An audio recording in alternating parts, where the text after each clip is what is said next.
అందం, ఆరోగ్యం, ఆత్మవిశ్వాసం అనూస్తో సాధ్యం. ట్రాన్స్ఫర్మేషన్ సర్వీసెస్ పైన ఫ్లాట్ 50% డిస్కౌంట్. అనూస్ సిన్స్ 1982.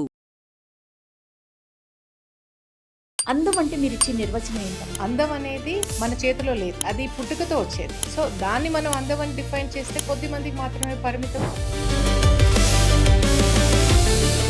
అప్పుడు పాంప్లెట్స్ కొట్టించి నేను సిస్టర్ తిరిగి ప్రతి ఇంటికి వెళ్ళి మేమే ఇచ్చాము ఆ పాంప్లెట్స్.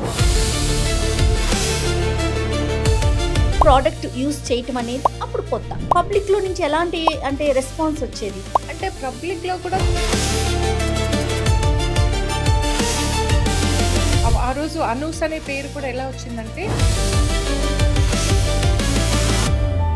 వన్స్ స్టార్ట్ చేసిన తర్వాత ఎప్పుడు కూడా వెనుతిరిగి చూసుకోలేదు. నా లైఫ్ లో అయిన ఈవెంట్స్ ఏ ఉమెన్ లైఫ్ లో అయ్యి ఉండవేమో. నేను చెప్పుతూ పోతే ఒక ఎపిసోడ్ కూడా సరిపోదు.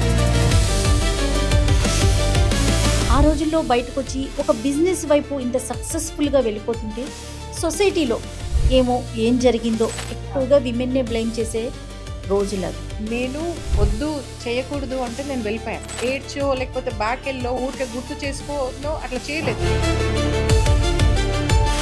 కానీ ఈ రోజుల్లో విమెన్ ఆలోచన ఏదన్నా పైన కొంచెం కనిపించిందంటే స్టెప్ బై స్టెప్ ఎక్కట్లేదు, ఒకేసారి దూకేద్దామా అనే ఒక ఆలోచన. సో వాళ్ళకి బయటకు వెళ్ళొచ్చు, డివోర్స్ ఇలాంటివి ఏమి తెలియదు. డిపెండ్ అయితే ఇంకా ఫర్ గుడ్ వాళ్ళ మీద డిపెండ్. వర్క్ చేసుకున్నా వాళ్ళకే తెచ్చిపెట్టాలి. అకాడమీని నిర్వహించాలి, దీని ద్వారా కొంతమంది మహిళలకు ఉపాధి కల్పించాలనే థాట్ ఎట్లా వచ్చింది? ఇంకా ఫ్యూచర్ మేము ఓన్లీ విమెన్ పట్టుకుంటే మేము ఈ కాంపిటీషన్లో ఎగ్జిస్ట్ అవ్వలేదు. మీరు ఆ రోజుల్లోనే మీ నలుగురు ప్రమోట్ చేసుకున్నారు. ఈ థాట్ ఎలా వచ్చింది? మా బ్రాండ్ మీద రన్ అవుతుంది డే 1 నుంచి కూడా.